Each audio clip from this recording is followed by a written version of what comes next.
todos, bienvenidos, ¿cómo están? Buenos días. ¿Sí me Hola, escuchan buenos bien? días. Hola, profe, buenos días. Buen día. Perfecto, buenos días. Bien, pues hoy vamos a ver ya un tema, ahora sí, enfocándonos a un solo tipo de tejido o un solo aparato o sistema. Vamos a empezar ya a partir del tema de neoplasias que vimos la clase pasada. Empiezan los temas de patología orgánica como tal, o sea, ya enfocándonos en un solo tipo de tejidos o de órgano. Y pues el día de hoy vamos a iniciar con este tema de patología de los vasos sanguíneos. Los vasos sanguíneos, como ya sabemos, son componente del sistema circulatorio, se encargan de llevarle sangre a los tejidos, sangre oxigenada, y también de llevar ese retorno de sangre ya hipoxigenada y con pues una disminución en la cantidad de nutrientes de vuelta hacia el corazón y hacia los pulmones para que vuelva a oxigenarse esta y está repitiendo el ciclo. Entonces, en la clase de hoy vamos a ver algunas de las principales patologías que afectan a estas estructuras, a los vasos sanguíneos. Bien, vamos iniciando. Entonces, los vasos sanguíneos, aquí podemos ver un esquema donde están representados los diferentes tipos de vasos sanguíneos. Los vamos a dividir en general en dos grupos principales, los de tipo arterial y los de tipo venoso. Aquí lo estamos viendo, del lado derecho los arteriales en color rojo, del lado izquierdo los venosos en color azul. Y entre estas dos como ramas bueno, más que ramas, como grandes árboles de la circulación, está un tipo de circulación especializada que serían los vasos capilares. Son vasos de pared muy delgada que únicamente están formados por una capa de endotelio y tienen unas células que les dan sostén ahí alrededor que se llaman pericitos. Esto tiene una razón de ser, y es que aquí es donde se da el intercambio de nutrientes y de oxígeno entre la luz de los vasos y los tejidos, y pues al ser de una pared muy delgadita, estos vasos permiten ese relativamente libre tránsito de sustancias. Ya vimos cuando hablamos del edema que esto se da de todos modos de una manera controlada, no se pierden de forma indiscriminada los líquidos, ¿sí? Se van fugando de manera controlada. Aquí intervienen la presión hidrostática y la presión coloidosmótica, tanto del plasma como de los tejidos, para regular ese intercambio. Y bueno, después de esto empieza la circulación venosa de retorno. Las arterias, las arterias y las venas son muy parecidas en su estructura. Tienen tres capas en general también. Ambas, la túnica más interna o capa más interna es la llamada túnica íntima, que está revestida por endotelio, que descansa sobre una membrana basal y tiene una pequeña cantidad de tejido conectivo, que es la lámina propia de esa superficie epitelial. Posteriormente tienen la túnica media, que es donde vamos a encontrar las células musculares lisas y una matriz extracelular un poquito más elástica. Y posteriormente la túnica adventicia, que es la túnica más externa. Las venas, bueno, casi todas tienen una configuración muy similar, únicamente va variando su calibre. Las aortas son las que tienen una composición que varía dependiendo del calibre, porque van teniendo funciones específicas. Por ejemplo, los vasos más gruesos o de calibre más grueso, como la aorta, son arterias de tipo elástico. Aquí estamos viendo en la parte superior derecha del esquema que está una representación de la pared de la túnica media de la aorta, que es donde vamos a encontrar la variación entre un tipo de arteria y otra. La túnica media de la aorta tiene una cantidad relativamente menor de células de músculo liso, pero tiene una cantidad mucho más elevada de fibras elásticas para permitirle esa distensibilidad que amortigua en primer lugar amortigua el golpe de la sístole cardíaca para poder soportar la presión arterial que viene desde el corazón, y en segundo lugar, cuando estamos en el periodo de diástole en el corazón, se pueda contraer esa arteria y mantener un flujo de sangre anterógrado, o sea, hacia los demás vasos arteriales, las arteriolas y los capilares. Si no tuvieran esta propiedad las arterias elásticas como la aorta, bueno, nuestra sangre estaría fluyendo en pasos. Únicamente en la sístole fluiría hacia adelante y después se detendría, y otra vez en la siguiente sístole volvería a fluir. y eso no es lo que pasa. El flujo de sangre es más o menos continuo, ¿sí? Como si fuera un chorro de agua, vamos, comparándolo de manera así muy burda. Bien, después tenemos las arterias musculares, que estas ya disminuyen en su calibre y como su nombre lo dice, tienen una capa muscular más prominente. Estas junto con las arteriolas tienen esa capa muscular más prominente porque se encargan de regular la presión arterial que llega a los tejidos y la presión de la sangre que llega a los tejidos. Al poderse contraer, luchan contra la presión arterial que viene desde la aorta, se contraen y al contraerse, bueno, disminuye la presión arterial en ese vaso.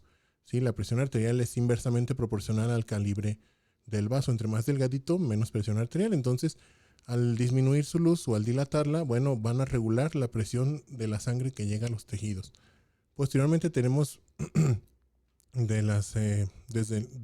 posteriormente a las arterias musculares y a las arteriolas, bueno, tenemos los vasos capilares, que ya explicamos que ahí es donde se da el intercambio de gases y sustancias, y después de eso ya viene la circulación de retorno, empezando por las vénulas postcapilares, las vénulas, venas de mediano calibre y venas de calibre más grueso como la vena cava, por ejemplo. La diferencia que tienen también aparte de la estructural, ¿sí? Las arterias y las venas, también es en cuanto a las presiones que soportan y a la manera en la que se desplaza la sangre en su interior. En las arterias, bueno, la sangre se desplaza por el efecto de la presión arterial. Sin embargo, en las venas, aquí en la circulación capilar no hay nada que esté empujando la sangre como tal y la presión ya es muy baja, entonces esa presión no es suficiente para hacer que la sangre vuelva a subir otra vez hasta el corazón. ¿Cómo le hacen entonces las venas? Bueno, las venas dependen del tono muscular de todos los músculos estriados que están alrededor de las venas, compactándolas. Entonces, cuando tenemos un periodo muy prolongado de relajación muscular, la sangre también circula más lento en las venas y se puede estancar y se puede también favorecer un evento de trombosis. Por eso que no se recomienda, por ejemplo, permanecer mucho tiempo sentados o inmovilizados en cama cuando hablamos de pacientes de hospitales, por ejemplo, porque pues el tono muscular, sobre todo de los miembros pélvicos, que es donde más fácil se va a estancar la sangre en la circulación venosa, va a disminuir, se van a relajar los músculos y la circulación venosa se va a hacer más lenta y se puede estancar la sangre y formarse trombos. Entonces, es la diferencia ahí en cómo va fluyendo la sangre entre una y otra. Además,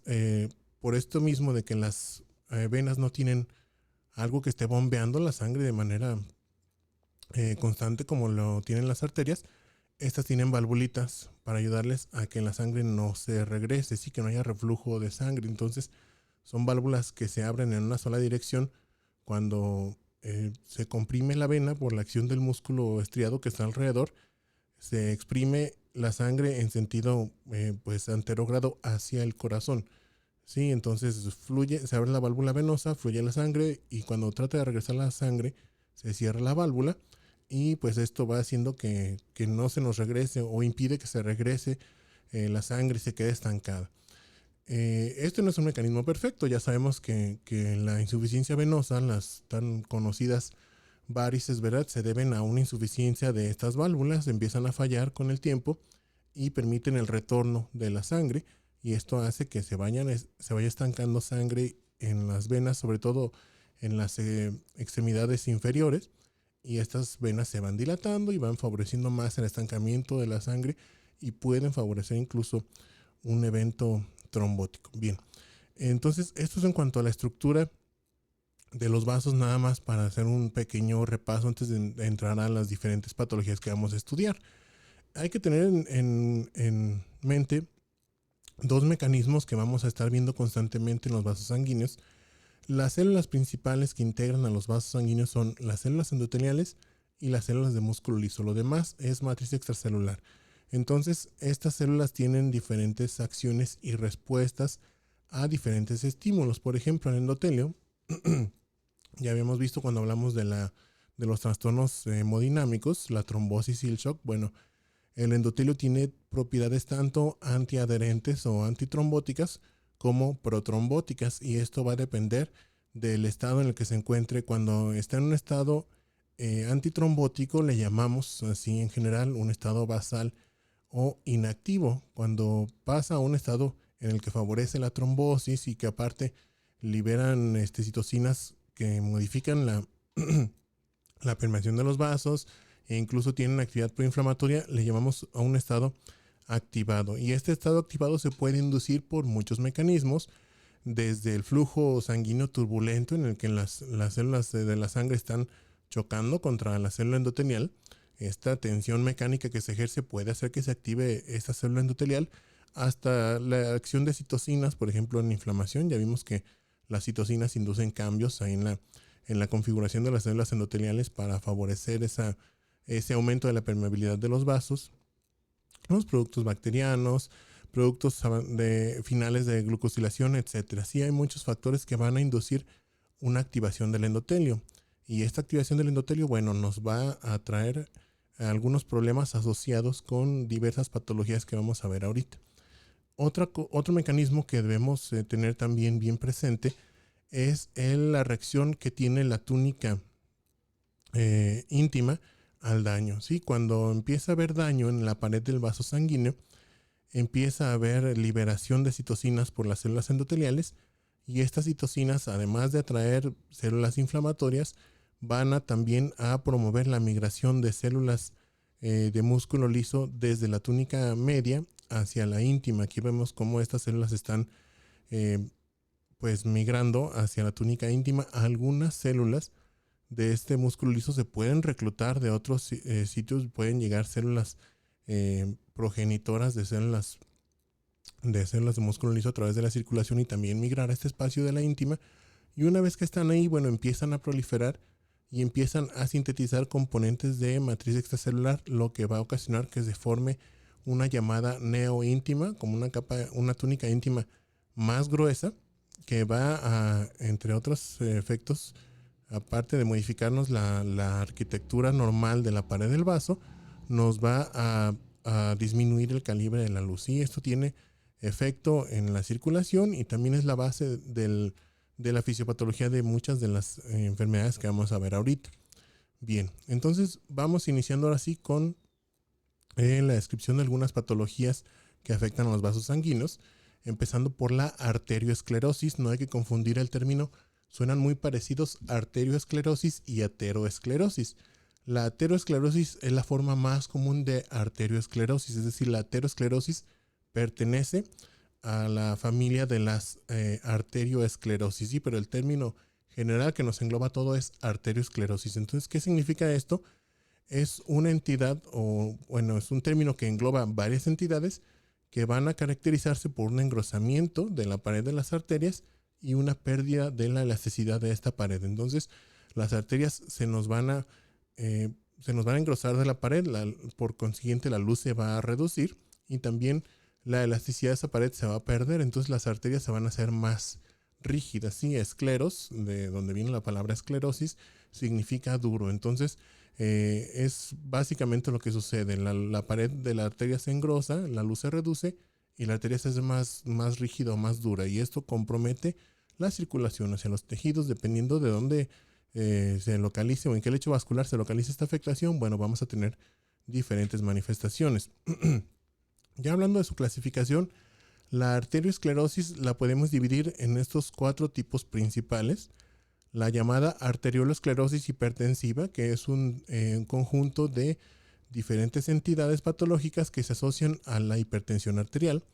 La esclerosis de la media de Monkeberg, que es un cambio degenerativo que se puede observar en personas ya de edad relativamente avanzada, a partir más o menos de los 50 años, y en el cual, como su nombre lo dice, la túnica media se va a esclerosar aquí a causa de una calcificación. Sí, va a haber calcificación de la matriz extracelular que forma parte de la túnica media, y bueno, esto va a endurecer la arteria, sí, pero pues esta no se considera una entidad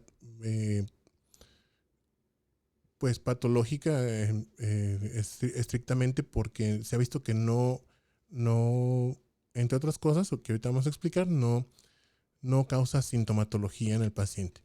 La hiperplasia fibromuscular de la íntima, también se considera un cambio degenerativo que se puede ver en algunos trastornos como la hipertensión o la diabetes, en el cual la túnica íntima, pues es lo que ya vimos aquí en esta diapositiva, ¿sí? La túnica íntima es colonizada por células de músculo liso, y empieza a engrosarse y a hacerse más fibrosa y muscular, con lo cual disminuye la luz de la arteria. Y finalmente tenemos la ateroesclerosis, que esta nos va a afectar pues a todas las arterias, ¿sí? Desde arterias de gran calibre hasta las de pequeño calibre. Y esta se caracteriza por la formación de placas en la pared de las arterias que se llaman placas de ateroma. Ahorita vamos a describir bien en qué consiste esto. Bueno, rápidamente vamos a revisar cada una de estas. La arterioloesclerosis hialina, que es parte de la arterioloesclerosis hipertensiva, se asocia a hipertensión y diabetes mellitus, y esta se llama así porque se va a depositar en la pared de la arteria un material hialino, ¿sí? Entre la íntima y la media se va a depositar un material hialino. Esto se llama así porque así es como se ve en microscopios y como si fuera vidrio esmerilado, que va a causar un engrosamiento de la pared arteriolar. Este material proviene de proteínas del plasma y componentes de la matriz extracelular que están siendo sintetizados ahí en la íntima. Como está muy aumentada la presión, porque esto ya dijimos que se asocia a la hipertensión arterial, empieza a filtrarse el líquido, o parte de las proteínas plasmáticas empiezan a filtrar a través de las uniones entre una célula endotelial y otra, y se quedan atrapadas ahí en el área de la túnica íntima, ¿sí? en la lámina propia. Esto va a inducir la formación de citocinas proinflamatorias que van a estimular la síntesis de componentes de la matriz extracelular, y eso nos va a engrosar la túnica íntima. Y esto, bueno, pues tiene un efecto de obliteración de la luz, lo cual compromete el riego sanguíneo a los tejidos. El otro tipo, la arterioloesclerosis hiperplástica, esta se asocia a un tipo en particular de hipertensión, la llamada hipertensión maligna, que es un término que afortunadamente ya no se escucha tanto, porque esto se daba más cuando no había manera de controlar efectivamente la presión arterial en los pacientes hipertensos. Ahorita un paciente hipertenso que pues implementa bien sus cambios de estilo de vida y sigue bien su tratamiento, puede estar bastante bien controlado. Y estas manifestaciones de la hipertensión arterial maligna ya casi no se ven actualmente. ¿Cómo definimos esto? Como una presión arterial superior a los 200/130 milímetros de mercurio, y que aparte tiene evidencia de daño a órgano blanco. Lo más común es evidencia de daño en el fondo de ojo, la presencia de exudados, hemorragias o edema de papila, y eso ya nos habla de que el paciente tiene una hipertensión maligna. ¿Qué es lo que va a pasar aquí? Va a suceder en primer lugar algo parecido a lo que sucede en la arteriosclerosis hialina. Empieza a haber un filtrado de proteínas hacia la túnica íntima, pero aquí van a empezar también, o se va a estimular la proliferación de células de músculo liso de la túnica media.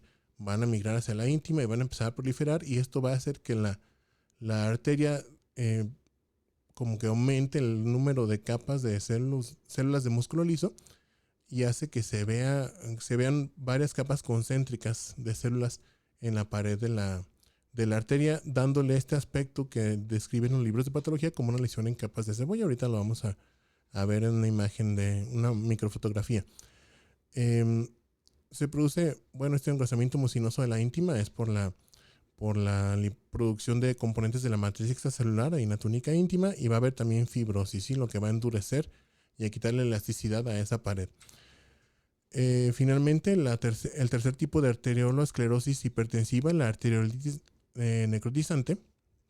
Esta se debe a un evento súbito de aumento de la tensión arterial, que va a causar un daño mecánico por distensión de la arteria, ¿sí? La presión de repente sube porque el paciente a lo mejor tiene una crisis hipertensiva, la luz de la arteria se dilata demasiado, y esto causa daño mecánico en las células que pues se mueren, ¿sí? Las células del músculo liso. Empieza a haber muerte o necrosis de algunas células del músculo liso en la pared de la arteria.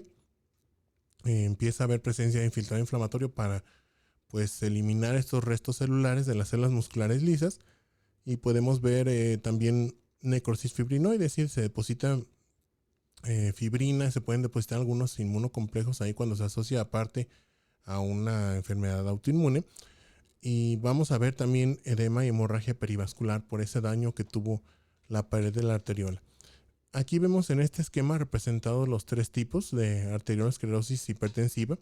Del lado izquierdo vemos la hialina, ¿sí? La arteriolosclerosis hialina, en la que se deposita este material hialino en la túnica íntima, ¿sí? O entre el endotelio y la túnica media, que nos va a engrosar la pared y a disminuir la luz de la arteria.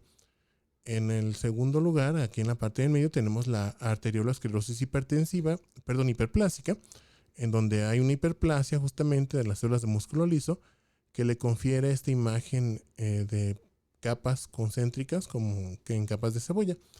Y finalmente la arteriolitis necrotizante asociada a hipertensión, porque también hay este tipo, pero asociada a infecciones, por ejemplo, pero eso ya sería una vasculitis más bien.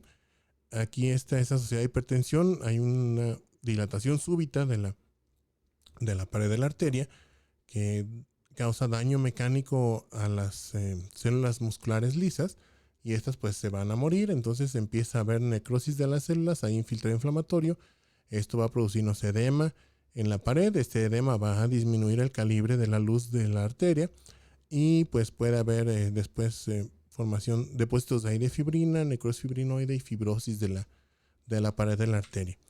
Aquí vemos algunas imágenes representativas, ahora sí unas microfotografías para que vean cómo se ve muy similar. La primera fotografía es esta, la arteriosclerosis hialina. Esta es una arteriola y vemos aquí el endotelio, la luz de la arteriola y todo este material amorfo de color eosinófilo es el material proteináceo hialino que se deposita ahí entre la túnica íntima o dentro de la túnica íntima entre el endotelio y la túnica media. La arterioloesclerosis hiperplástica que vemos aquí, fíjense cómo este es tejido renal, esta se ve muy frecuentemente aquí en pacientes con hipertensión mal controlada.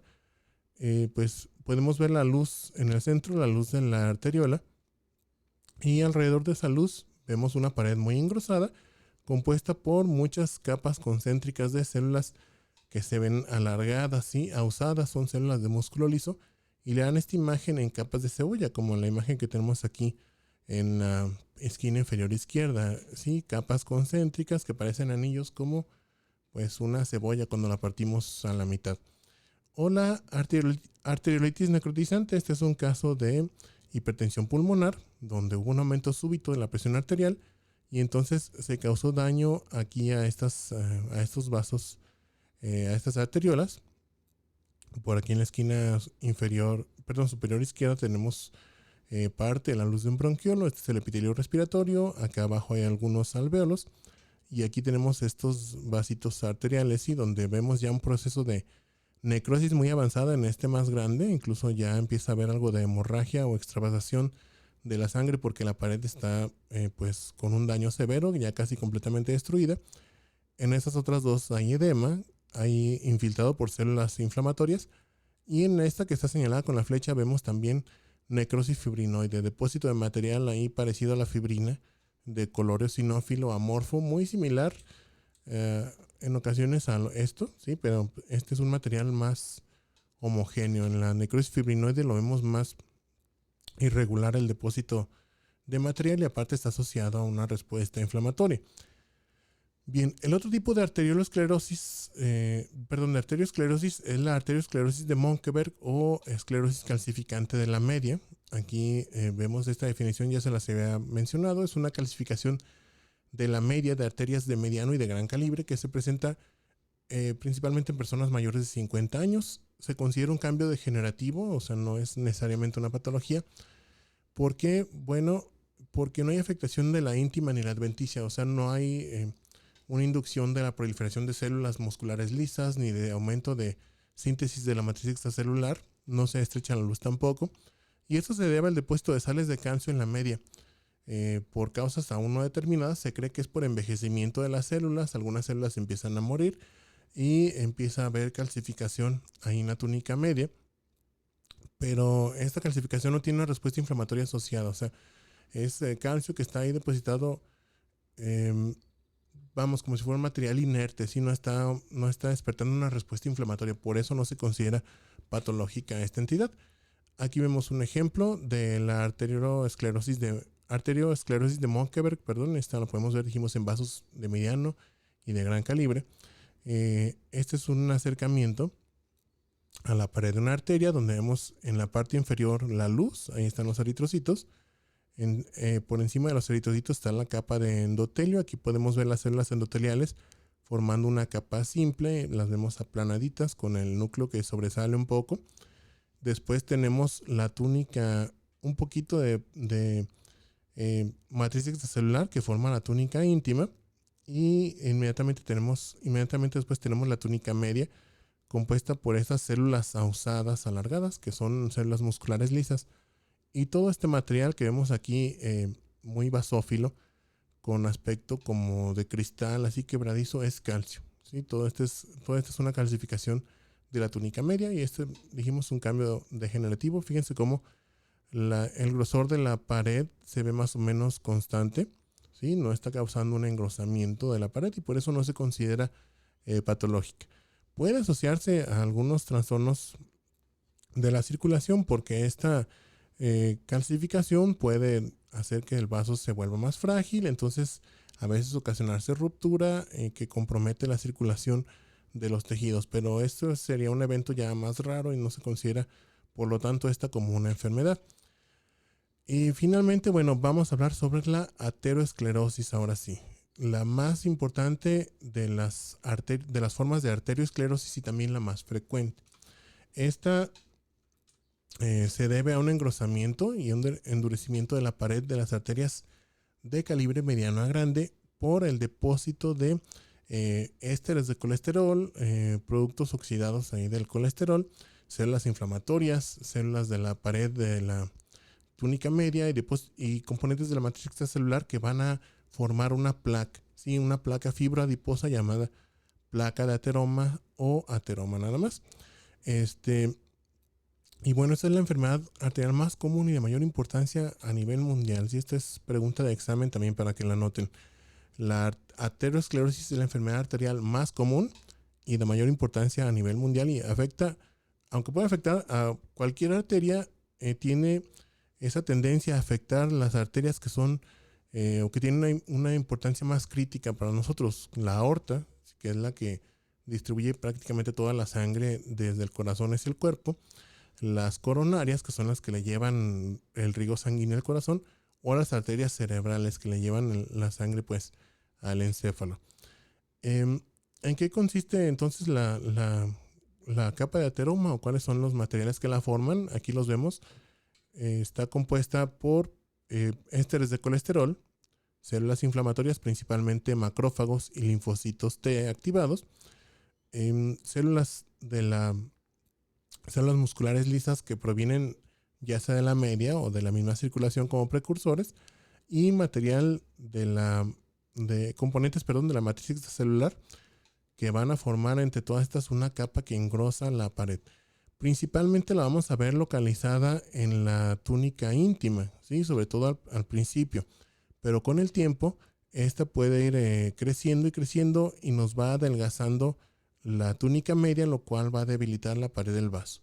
Ya también en un estadio avanzado vamos a ver, igual que en el caso de la trombosis, si recuerdan, cuando se nos formaba un trombo muy grande en un vaso y este trombo ya no se podía deshacer, se daba lo que era la consolidación y recanalización. El trombo se hacía fibroso, se integraba a la pared y se abrían nuevos vasos sanguíneos a través de él. Entonces aquí en las placas de ateroma también se pueden formar vasitos sanguíneos que ayudan o que sirven como una circulación colateral, pero al igual que en la trombosis, pues estos vasitos no ayudan mucho a veces, y no es tan significativo el aporte circulatorio que tienen. Bien, para el desarrollo de la ateroesclerosis influyen varios factores de riesgo. Tenemos factores de riesgo mayores y tenemos factores de riesgo adicionales.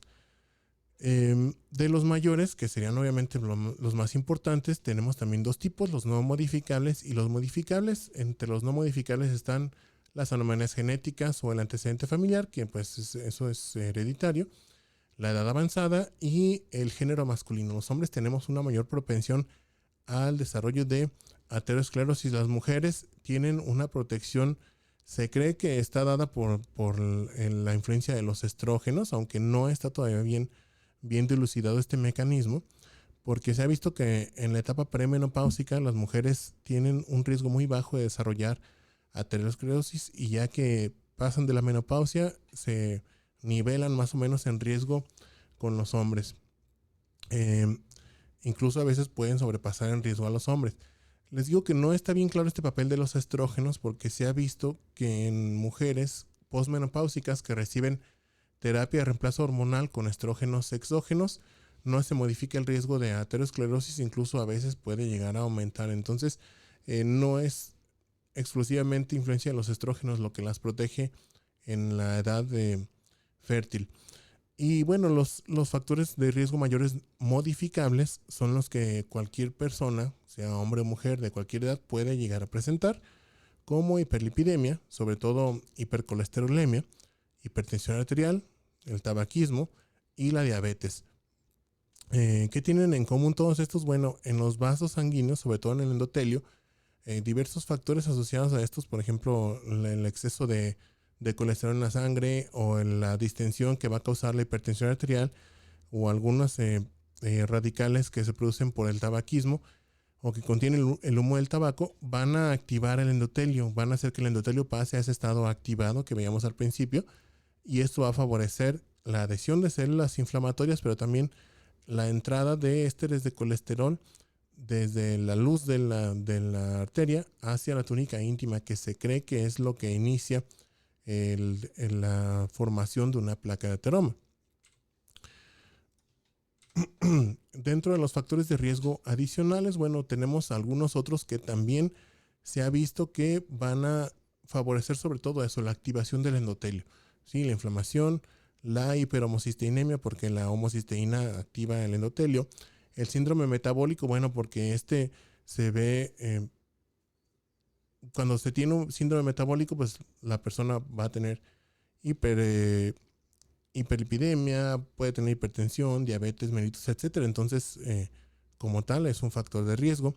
La lipoproteína A es una forma anómala de lipoproteína que también causa activación del endotelio.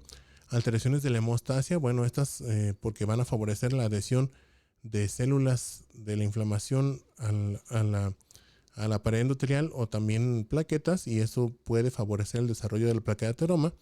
Y otros factores como el sedentarismo o el tipo de vida estresante, se ha visto que están relacionados, pero no se ha encontrado todavía una asociación directa como tal al desarrollo de la aterosclerosis. Bien, ¿cómo se forma la placa de ateroma?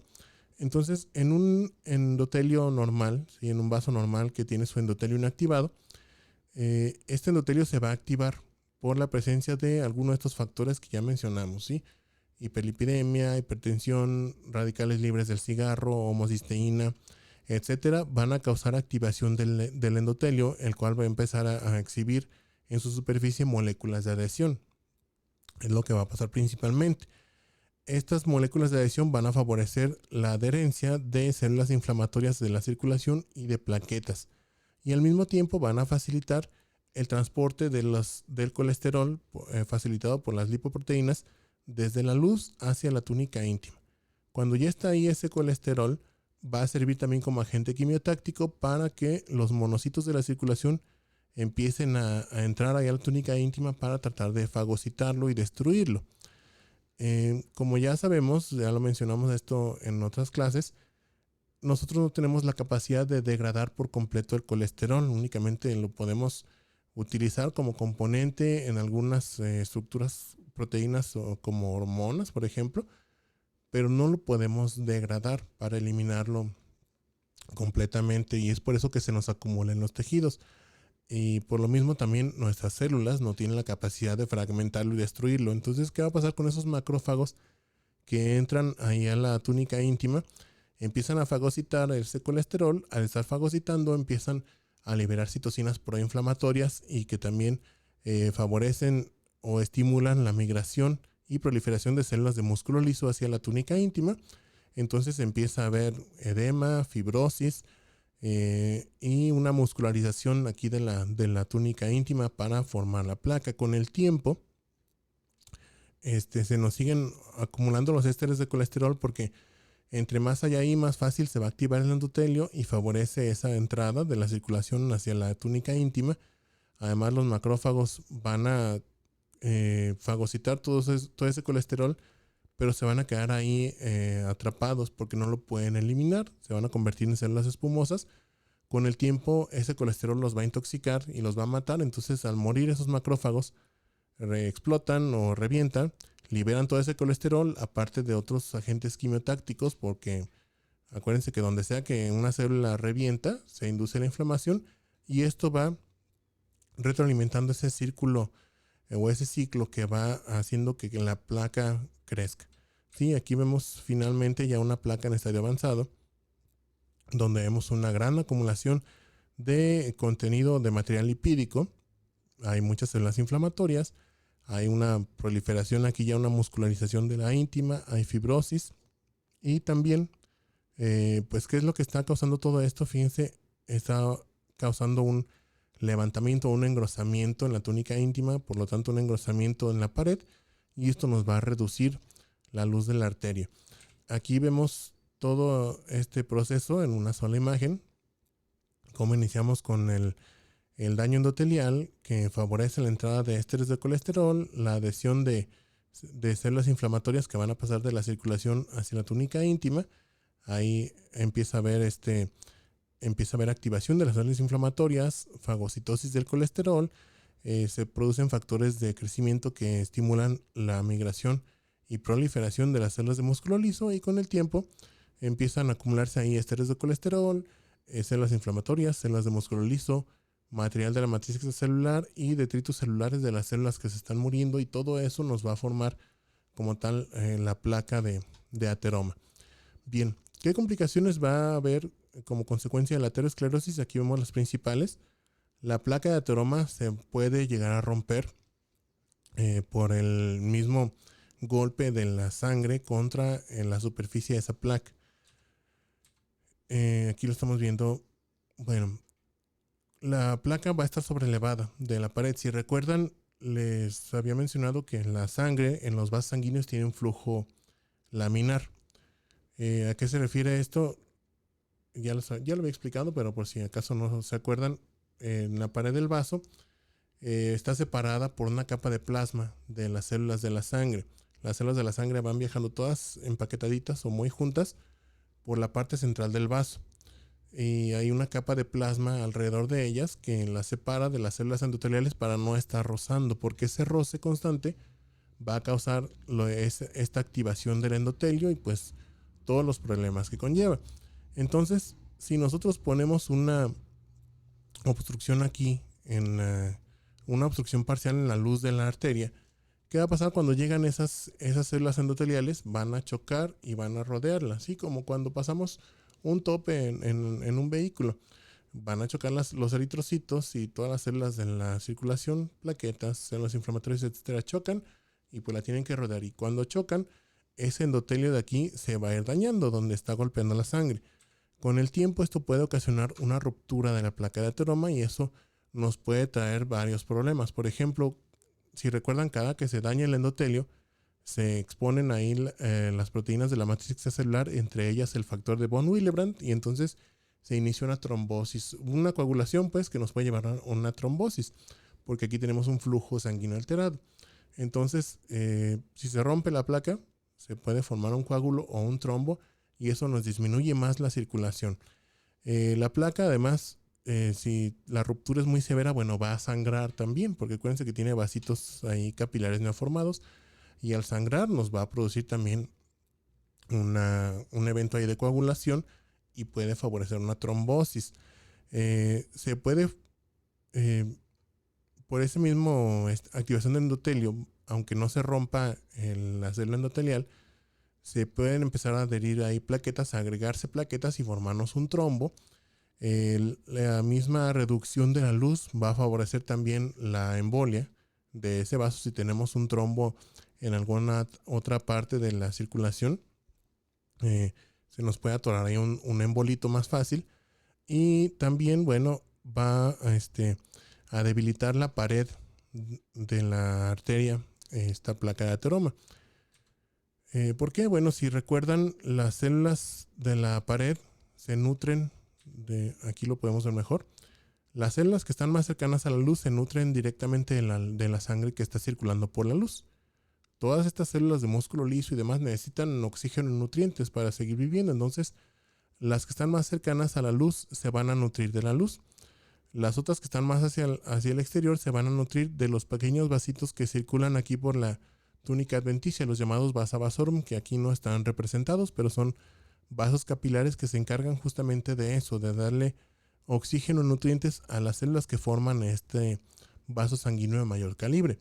Entonces, si nosotros aumentamos el espesor de la pared, vamos a tener células aquí en medio que no están ni cerca de la adventicia y de los vasa vasorum, ni tampoco cerca de la luz para nutrirse. Entonces empieza a haber, por eso mismo, también necrosis de células y acumulación de detritos celulares, y todo esto debilita la pared del vaso, lo cual nos puede traer consecuencias como en casos severos, una ruptura del vaso, pero también una distensión de la pared de ese vaso con la formación de un llamado aneurisma, que ahorita vamos a ver a continuación.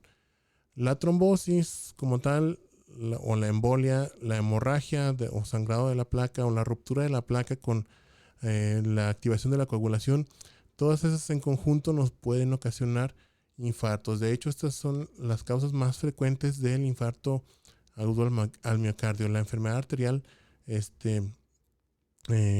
por aterosclerosis de las coronarias es de las principales causas de infartos agudos al miocardio en todo el mundo. Las arterias coronarias ya están parcialmente obstruidas por esa placa de ateroma. Esa placa se puede romper, se forma un coagulito y se tapa la circulación completamente, o si no, viaja a un émbolo de alguna otra parte de la circulación y se atora en esa luz que ya está reducida, y viene nuevamente un infarto, ¿sí? Bien, vamos a ver unos cortes histológicos, cómo se ve la aterosclerosis en el microscopio. Aquí tenemos un ejemplo. En esta arteria podemos ver que hay un engrosamiento de la pared.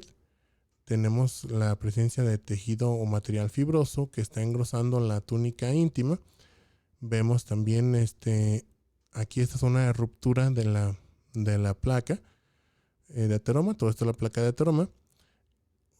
Ruptura entre comillas, o sea, no vemos aquí material, vemos un espacio. Es porque aquí había calcio y al momento de cortar el tejido, ese calcio se desprendió y dejó un espacio nada más. Pero si nos acercamos a los bordes estos, vamos a ver pequeños cristales ahí finitos de calcio. Y vemos también una respuesta inflamatoria aquí alrededor de este vaso, porque esta placa está debilitando la pared de este vaso y aparte está induciendo inflamación. Todas las células que están aquí atrapadas, macrófagos y linfocitos T, producen citocinas proinflamatorias, entonces se puede inducir la inflamación ahí alrededor del vaso también, y eso mismo causarnos un debilitamiento de la estructura. Aquí vemos otro ejemplo, una placa de ateroma en las arterias coronarias de un paciente que incluso ya había recibido un tratamiento de recanalización. Estos pequeños cuerpos aquí, objetos que vemos de color negro, ¿sí? Muy, muy oscuros, son partes de un stent, ¿sí? Son fibras de un stent, esas como mallitas que se introducen por vía intravascular con una sonda para abrirlas adentro del vaso y volver a dilatar la luz para hacer esa recanalización de las arterias. Principalmente se usa en las arterias coronarias, pero se puede hacer en cualquiera, ¿sí? Donde se tenga acceso, obviamente. Esta es una malla de un material, puede ser metálico, puede ser un polímero rígido, que se expande y empuja la placa de ateroma para comprimirla relativamente contra el resto de la pared y volver a abrir la luz de esa arteria. Bien, vamos a pasar a los aneurismas. Los aneurismas son frecuentemente una complicación de la aterosclerosis, pero no necesariamente están relacionados únicamente a esta, se pueden deber a otras causas. Un aneurisma es los aneurismas y las disecciones se pueden parecer mucho clínicamente, y cuando vemos el vaso de forma macroscópica. ¿Sí? Cuando lo vemos, vamos, cerrado el vaso. Porque únicamente vamos a ver como que está dilatada una parte de la pared o todo el vaso, que tiene un abombamiento. Pero la diferencia entre uno y otro se hace cuando ya se estudian la lesión y en qué capas, qué capas del vaso se están afectando. El aneurisma, bueno, es una dilatación. Se expanden las paredes del vaso. Sí, es una dilatación circunscrita, o sea que está localizada. No vemos como que se dilate todo el vaso completo. Y bueno, esto se puede producir en los vasos sanguíneos o también en el corazón. Puede haber aneurismas cardíacos. Y aquí la característica es que se van a dilatar todas las paredes de ese vaso sanguíneo. O sea, la túnica íntima, la media y la adventicia, todas se van a dilatar y van a causar un abombamiento de la pared de ese vaso. La disección es diferente. En la disección, esta la vemos en las arterias, principalmente, sobre todo en las de mayor calibre, como la aorta. Aquí va a haber una ruptura parcial de la pared del vaso y va a empezar a entrar sangre a la túnica íntima y después a la túnica media. Entonces, lo que causa esa sangre, los eritrocitos al ir entrando, van separando las fibras musculares y esto va ocasionando una disección. Cuando hablamos de disección, hablamos de separación. ¿Sí? Entonces, se separan las fibras musculares y nos abre un espacio adentro de la pared. De la arteria. Esta separación de las fibras musculares va a debilitar la pared de la arteria y puede hacer que se abombe también, haciendo que se vea de forma muy similar a un aneurisma, pero ya al estudiar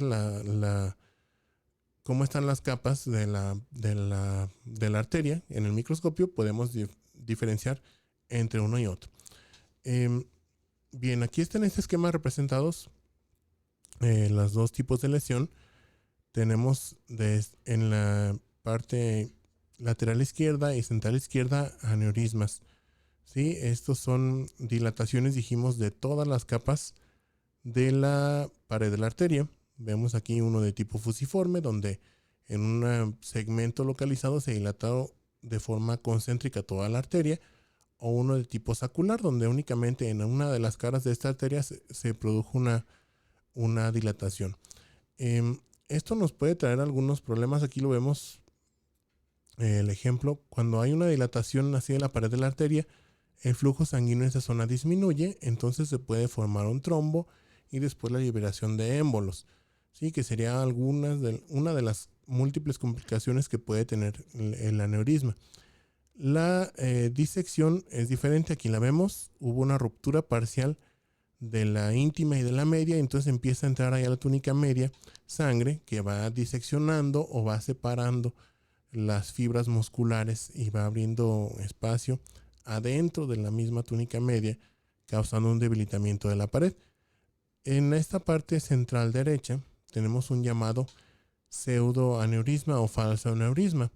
¿Por qué? Porque aquí no hay una dilatación completa de todas las paredes de la arteria, hay ruptura parcial de la pared. Más frecuentemente se rompe la túnica media, que es lo que le da la fuerza a la pared de la arteria. Entonces la túnica íntima y la adventicia se van a bombar. ¿Sí? Esto realmente es un hematoma. Se produce cuando hay traumas, por ejemplo, traumas cerrados que causan compresión o un aplastamiento ahí parcial de alguna arteria. Se rompe la pared del vaso parcialmente de la arteria y se forma un pseudoaneurisma. Hay un hematoma ahí que está pues acumulado en una parte de la pared de esa arteria. Aunque los tres son diferentes, pueden tener complicaciones muy similares. Por ejemplo, la más común sería la ruptura. Al estar dilatando la pared o al causar una ruptura parcial, se va a debilitar la pared de esa arteria y se puede romper, ¿sí? Pero hay otras complicaciones que pueden verse también, que ahorita vamos a explicar. Bueno, ¿cómo se producen los aneurismas? Estos se deben a una alteración de la morfología o del funcionamiento del tejido conectivo de la pared vascular. Pueden ser muchas causas las que nos los forman, desde causas hereditarias como enfermedades que producen un tejido conectivo deficiente, como el síndrome de Marfan, hasta otras como desequilibrio entre la síntesis y degradación del colágeno, por ejemplo, cuando hay un aumento en la actividad de las metaloproteinasas, Si recuerdan, estas son enzimas que producen los macrófagos para degradar el colágeno. Si tenemos alguna patología, que estas son de todos modos muy raras, en la que se aumente la síntesis y actividad de las metaloproteinasas, se va a debilitar el tejido conectivo y se puede formar un aneurisma. Pero aquí tenemos las causas más frecuentes que pueden darnos casi a cualquier persona. ¿Sí? Estas son enfermedades más raras. Un debilitamiento de la pared. Por ejemplo, cuando se tiene aterosclerosis. ¿Sí? La aterosclerosis, recuerden, cuando ya está avanzada, debilita la pared de la arteria, entonces al estar más débil, se puede abombar más fácil, porque al ser una arteria, bueno, tiene, o se supone que tiene una presión hidrostática mayor, porque está recibiendo total o parcialmente, pero todavía una gran cantidad de la presión arterial que viene desde el corazón, entonces se puede abombar en la pared de esa arteria. O la isquemia también. Al estar avanzada la aterosclerosis, por ejemplo, va a causar isquemia de las células que están ahí, eso debilita la pared, pero les había mencionado que los aneurismas se pueden producir en el corazón también. En el corazón va a ser muy difícil que porque aumentó la presión algo se nos abombe la pared nada más, porque sí, porque el corazón es puro músculo. Necesitamos debilitarlo, ¿sí? Considerablemente. Entonces, ¿cuándo veríamos esto? Cuando hay un infarto. ¿Sí? Una isquemia de la pared cardíaca nos va a causar una zona de necrosis, nos va a causar la formación ahí de una cicatriz, y esta cicatriz pues es mucho menos resistente y tiene propiedades distintas al músculo cardíaco. Entonces, si sometemos ese corazón a una carga de trabajo aumentada, sí, que aumente la presión dentro de las cavidades cardíacas, y en esa pared de ese corazón ya tenemos una lesión por isquemia, ahí se nos puede abombar la pared y formarse un aneurisma cardíaco. La hipertensión también, obviamente, esto se vería más en las arterias. Cuando tenemos un aumento considerable de la presión arterial, se puede llegar a dilatar la pared de una arteria, aunque ésta no tenga deficiencias en su estructura. Pero esto tendría que estar asociado a un aumento muy importante, ¿sí? de la presión arterial. Personas que tienen hipertensión maligna, sobre todo, o hipertensión mal controlada, que presentan eventualmente crisis hipertensivas, pueden desarrollar esto también, aneurismas. Bien, esta imagen y la que sigue son un ejemplo de cómo se ve el tejido conectivo en la pared de las arterias elásticas, sobre todo. Este es un corte histológico de una aorta. Para poner el ejemplo del tejido conectivo deficiente, como en el síndrome de Marfan. Esta es una tensión para fibras elásticas que se llama Verhoef-Van Gieson, que nos tiñe de color negro. Las fibras elásticas, aquí vemos como hay pequeños filamentos dispuestos de forma paralela, ahí con una estructura como ondulante, que son las fibras elásticas que están en la pared de la aorta. ¿Sí? Entre esas fibras de color negro están de color amarillo ahí teñidas las células musculares. Esta es una aorta normal. En un paciente con síndrome de Marfan, fíjense cómo está muy desorganizado este tejido conectivo elástico. Si estas fibras elásticas están cortas, están dispuestas más al azar, no se ven como aquí, bien organizadas, y es por eso que estos pacientes desarrollan frecuentemente aneurismas. ¿Sí? Los aneurismas aórticos son una causa muy común de muerte en pacientes con síndrome de Marfan. Bien, así es como se ve un aneurisma en una arteria. Este es un segmento de la arteria aorta. Y vemos aquí esta dilatación que incluso dejó aquí atrapada sangre ya coagulada. Se estaba formando un trombo por una dilatación, un debilitamiento de la pared en este segmento de la arteria. Este es un ejemplo, pero de disección. Fíjense cómo la luz de la arteria está comprimida aquí en la parte inferior, y todo este hematoma está formando una colección, pero adentro de la túnica media. ¿Sí? Sería como si fuera la túnica media interna y externa, que así no se dividen, pero sería, bueno, esto es lo más hacia el exterior, esto es lo que está más hacia el interior.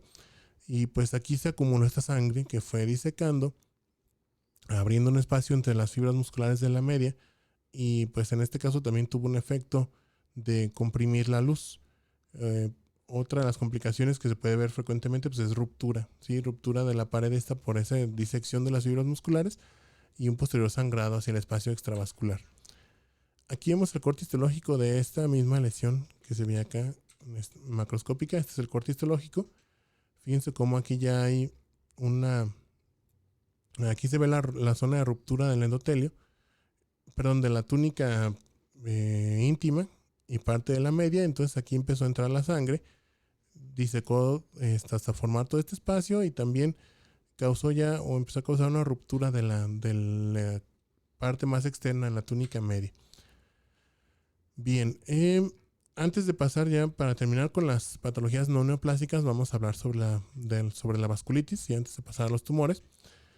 Las vasculitis, como su nombre lo indica, pues se refiere a inflamación de la pared de los vasos. Cuando le ponemos el sufijo itis a una palabra, nos referimos a inflamación. Y bueno, las vasculitis son enfermedades muy diversas, pueden afectar distintos lechos vasculares. No vamos a hablar en particular de una sola, vamos a hablar ahorita nada más en general para entender qué son las vasculitis y qué las puede causar. La clínica va a ser muy variada. ¿De qué va a depender? Del lecho vascular que está afectado. ¿Sí? Si son arterias por ejemplo, las carótidas, bueno, vamos a tener manifestaciones neurológicas, o arterias cerebrales también, pues manifestaciones neurológicas. Si son las coronarias, manifestaciones cardíacas. Si son arterias mesentéricas, manifestaciones intestinales, etcétera. Así, dependiendo del lecho vascular que está afectado, vamos a tener distintas manifestaciones clínicas. Por ejemplo, en la granulomatosis con poliangiitis se afectan más las arterias renales y pulmonares, entonces se ve hemorragia pulmonar y falla renal, ¿sí? Al principio, después va avanzando esta enfermedad y afecta múltiples lechos vasculares, pero así es como se van manifestando las vasculitis dependiendo del lecho vascular que esté afectado. ¿Y por qué? Bueno, porque pues, se va a inflamar la pared de los vasos y se van a destruir. Entonces, al causar destrucción de los vasos, ya no le va a llegar sangre a los tejidos y eso va a causar isquemia en el tejido. Entonces, las manifestaciones clínicas de las vasculitis van a ser manifestaciones de hipoperfusión o isquemia en los tejidos secundarios a la afectación o destrucción del lecho vascular que está comprometido por esa enfermedad. Puede haber manifestaciones secundarias como estas, la fiebre, mialgias, artralgias o malestar general, dependiendo del tipo de vasculitis y del lecho vascular afectado, porque hay algunos tipos de vasculitis, sobre todo las de etiología no inflamatoria. Ahorita vamos a ver sobre la clasificación, que se asocian a enfermedades autoinmunes. Entonces, al ser alteraciones inflamatorias, se van a producir citocinas que actúan a nivel sistémico y pues pueden tener estas manifestaciones generales. Y también algo importante de las características de las vasculitis, pueden afectarnos a cualquier vaso, ¿sí? Desde la aorta hasta las arterias, arteriolas, venas, etcétera. ¿Sí? Cualquier vaso se puede ver afectado por estas enfermedades. La clasificación está bien sencilla. Esto también es pregunta de examen. Vasculitis infecciosa y vasculitis no infecciosa, ¿sí? Esto es en general. Ya después, entrando a la no infecciosa, ahí vemos un tipo, un poquito más de subtipos dependiendo de la causa en específico. Pero pues en general son estas dos, infecciosa y no infecciosa. La infecciosa, como su nombre lo dice, pues se asocia a alguna infección por microorganismos, bacterias y hongos principalmente, pero también algunos virus pueden causar vasculitis. Las causas son muy variadas, desde que sea un microorganismo que entre directo a la circulación y cause daño vascular, pero lo más común es que sea por invasión tisular, ¿sí? El microorganismo empieza a colonizar un tejido, el que sea, la piel, los pulmones, no sé, y pues al ir penetrando en ese tejido, si recuerdan en la sesión pasada cuando hablamos de las infecciones, vimos que un microorganismo primero llega y coloniza un tejido, después empieza a penetrar ese tejido y ya se va por la circulación y demás. Entonces, al ir causando daño en ese tejido y necrosis, se van a necrosar también los vasos sanguíneos y va a causar una vasculitis local ahí donde está la infección. Pero se puede ir también por vía hematógena, ese agente infeccioso puede entrar a los vasos sanguíneos y diseminarse por vía hematógena, causando ya sea daño directo a la pared por la liberación de toxinas o un daño secundario por la activación de la inflamación adentro de ese vaso que está queriendo destruir al agente infeccioso. Otra causa, otra manifestación que van a tener estas vasculitis, pues al dañar la pared vascular pueden van a alterar, no pueden, si van a alterar la, la configuración o las propiedades de esa pared vascular, entonces pueden causar aneurismas, ¿sí? Al debilitarla pueden causarse aneurismas o se pueden causar eventos trombóticos, ¿sí? Una trombosis o una embolia que nos van a llevar a un infarto por un origen infeccioso, ¿sí? O séptico. Las no infecciosas, bueno, estas son más variadas y tienen múltiples causas. Pueden ser por una reacción autoinmune, por depósito de inmunocomplejos o de anticuerpos antiendotelio. Aquí serían reacciones de hipersensibilidad, ¿sí? Hipersensibilidad tipo 3 y tipo 2, o las llamadas vasculitis asociadas a ANCAS. Estas tres ya más o menos vimos explicado en la clase de patología o de trastornos de la inmunidad. Vimos que consiste en esto de las reacciones autoinmunes y los inmunocomplejos o los autoanticuerpos, sí, las reacciones de hipersensibilidad mediadas por anticuerpos. Aquí, bueno, sería un ataque directo a las células endoteliales por nuestro sistema inmune. En este caso, las reacciones autoinmunes o las mediadas por autoanticuerpos contra el endotelio. Se van a unir los anticuerpos al endotelio y se van a activar las células inflamatorias. En el caso de los inmunocomplejos, si recuerdan, se formaban complejos antígeno-anticuerpo en la circulación que después se depositaban en la pared de los vasos sanguíneos y esos causaban activación de las células inflamatorias y del complemento que causan destrucción de la pared. Lo único que no hemos visto son los ANCAS, ¿sí? ¿Qué es eso de los ANCAS? Los ANCAS son autoanticuerpos. ANCAS significa anticuerpos anticitoplasma de neutrófilo y tenemos de dos tipos descritos. Los ANCAS, MPO ANCAS, ¿sí? Los llamados MPO ANCAS y PR3 ANCAS, anteriormente llamados P ANCA los MPO y C ANCA los PR3. Esto de MPO es antimieloperoxidasa o antiproteinasa 3. Las dos son enzimas que tienen en su interior los polimorfonucleares. Se llaman así de eso de C ANCA o P ANCA porque cuando se realizan tinciones de inmunofluorescencia para determinar si están o no presentes, se tiñen de un patrón, tiene una distribución distinta cada una de las dos, ¿sí? C ANCA significa, la C es por citoplasma, ¿sí? Fíjense cómo está teñido todo el citoplasma de estos dos neutrófilos. Este espacio negro aquí que vemos como una silueta ahí lobulada sería el núcleo del neutrófilo. Y lo que vemos aquí en color amarillo o naranja, no sé, o ámbar, como lo ven, es el citoplasma del neutrófilo. Este es un C-ANCA o ANCA antimieloperoxidasa.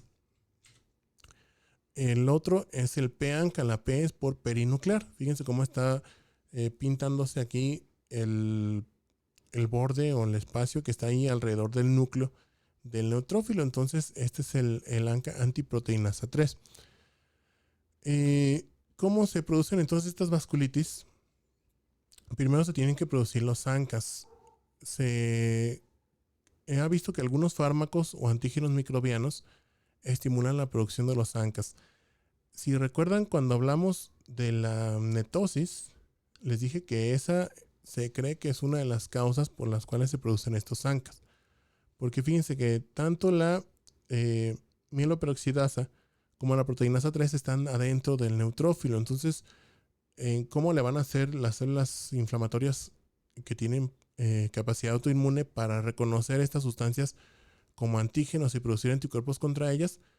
Pues tienen que salir estas sustancias del neutrófilo. Entonces, cuando son un evento de netosis que puede estar desencadenado por una infección microbiana, acuérdense que el neutrófilo expulsa de su interior toda su cromatina para formar una red. Y al expulsar esto se va a sacrificar el neutrófilo, ¿sí? Y va a liberar ahí todas sus enzimas también, entre ellas la proteinasa 3 y la mieloperoxidasa, que ahora sí pueden ser reconocidas por células que tienen potencial autoinmune y empezar a producirse anticuerpos contra estas. O no necesariamente por la netosis, simplemente cuando hay una inflamación aguda, sobre todo por infecciones, al estar fagocitando y demás, los neutrófilos pues también se van a morir algunos, ¿sí? Y pues esta muerte de los neutrófilos va a causar otra vez liberación de esa mieloperoxidasa y proteinasa 3 que van a ser reconocidas y van a producirse entonces los anticuerpos contra estas. Eso es cuando se da como una primera sensibilización, ¿verdad? O sea, se van a producir anticuerpos contra estas sustancias del citoplasma de los neutrófilos. Entonces, ¿qué pasa después cuando vuelven a activarse los neutrófilos? Cuando hay una respuesta inflamatoria activa por una infección o lo que sea, los neutrófilos empiezan a expresar proteinasa 3 y mieloperoxidasa también en su superficie. Entonces, ahora sí, cuando llegan los ANCAs, los anticuerpos ya contra estas sustancias, se van a unir a la superficie del neutrófilo y van a hacer que éste se active y se desgranule. Entonces, como van los neutrófilos principalmente por la circulación, se van a activar adentro de la circulación, se van a desgranular ahí y nos van a causar una lesión del endotelio que nos va a causar toda la lesión de la pared de ese vaso sanguíneo. Así es como se producen estas vasculitis por ANCAs. Bien, las vasculitis pues son muy variadas, son muchas. Aquí vemos algunas de las principales. La llamada arteritis de células gigantes, granulomatosis con palangitis, síndrome de Churg-Strauss, etc. Las características que tienen, bueno, se ha visto que algunas vasculitis tienden a afectar un lecho vascular en particular. Por ejemplo, algunas afectan los vasos de gran calibre, otras los de pequeño y mediano calibre. Pueden tener también causas diferentes. Por ejemplo, algunas se asocian a ANCAs, otras no están asociadas a ANCAs, etc. Y pueden tener algunas otras características. Por ejemplo, algunas van a formar granulomas, como la arteritis de células gigantes. Sí, van a formarse granulomas ahí en la pared de los vasos sanguíneos. En el síndrome de Churg-Strauss a veces se pueden ver también.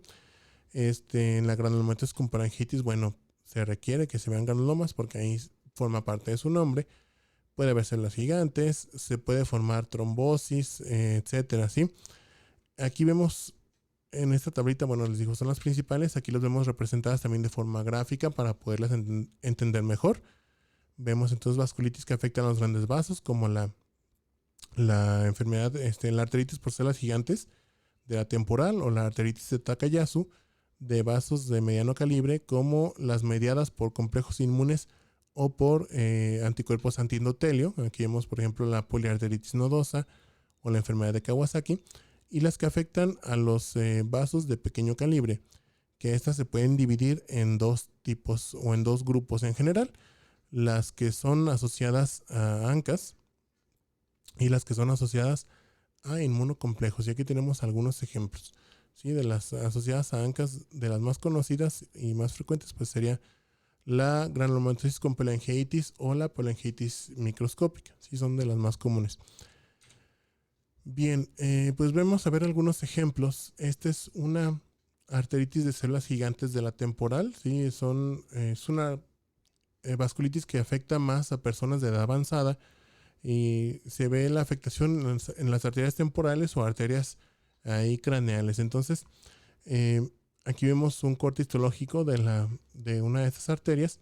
Vemos como una zona se ve engrosada, la pared de esta arteria, y vemos la presencia de algunas células gigantes. Esta que vemos aquí de lejos, donde se ven como un núcleo muy grande, es una célula gigante multinucleada.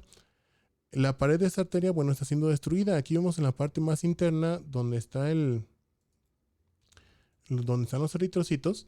Eso de aquí sería la túnica íntima, todo esto que les estoy delimitando, y la vemos que está engrosada y se ve muy celular.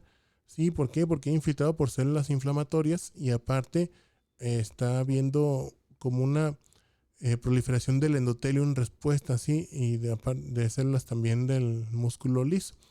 Las células endoteliales, ante la agresión por células inflamatorias, se ponen reactivas, se pueden ver más prominentes, más grandes, y pueden empezar a proliferar. Entonces aquí vemos ese cambio en esta arteria. Después tenemos la túnica media, que sería todo esto. Pues viene hasta acá.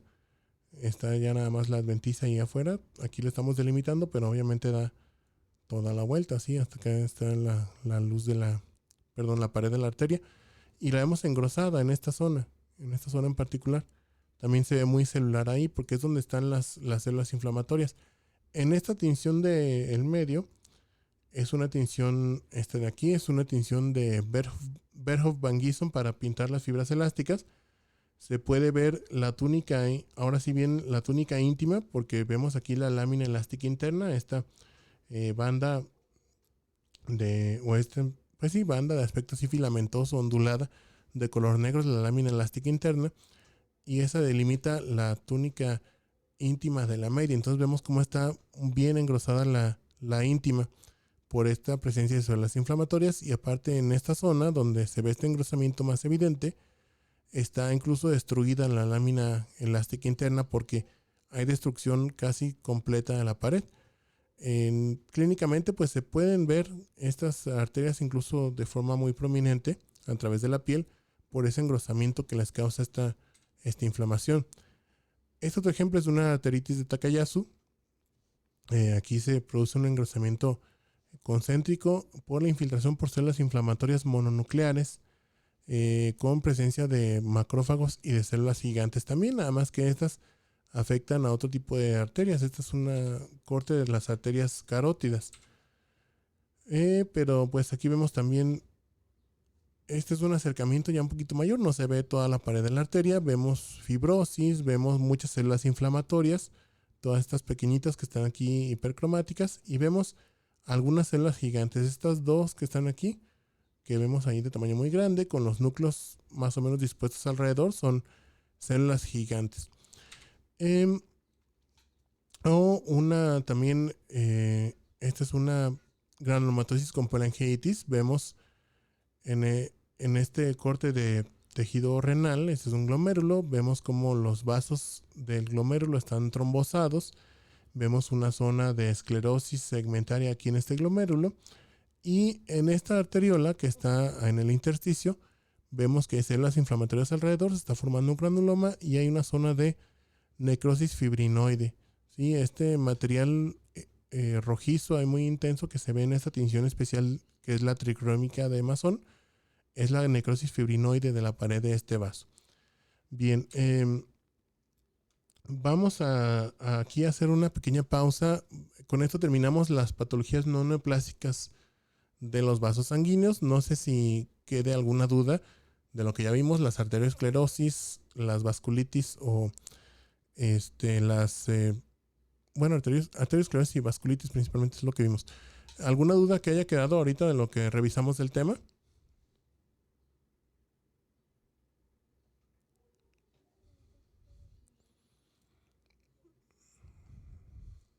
Perfecto, bueno, entonces vamos a una pequeña pausa de 10 minutitos y ahorita nos vemos para continuar con la segunda mitad de la clase para hablar sobre las neoplasias vasculares más comunes. ¿Sí? Ahorita nos vemos en un momentito.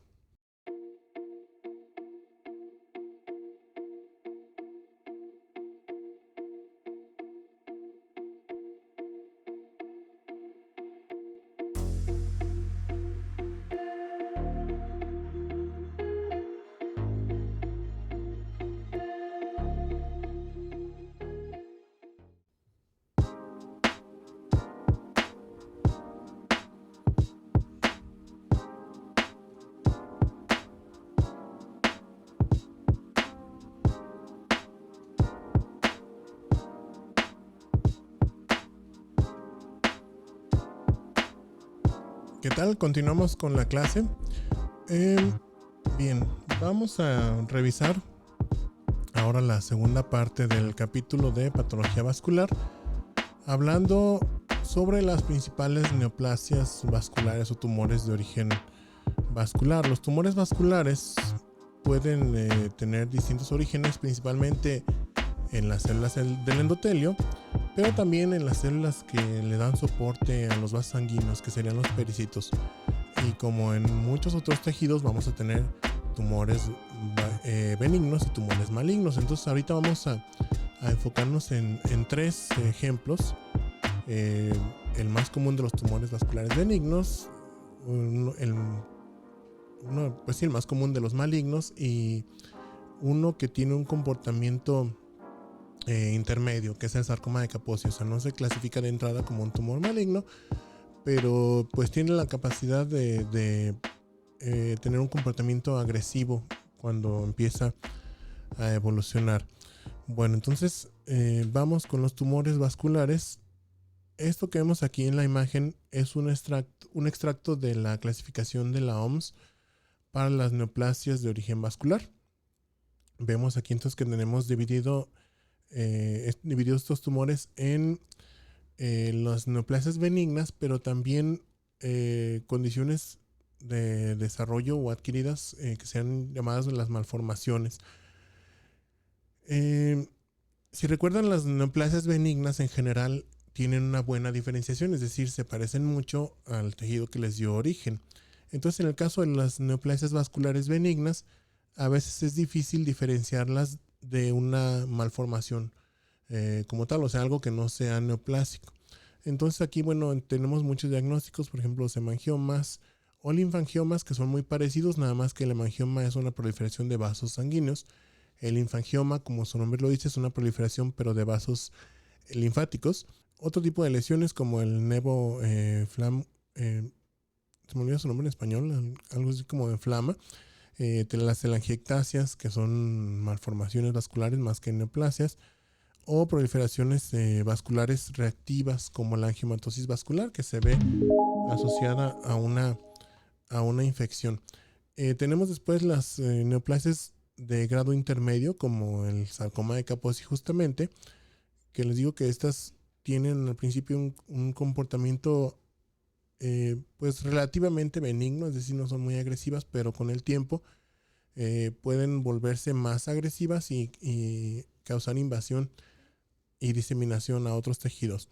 Y finalmente las neoplasias malignas, como el angiosarcoma. Aunque las células endoteliales estrictamente se consideran células epiteliales, aquí en el caso de los tumores malignos se les pone ese sufijo de sarcoma, sino de carcinoma. Entonces, sarcoma de todos modos es una neoplasia maligna, pero de origen mesenquimal.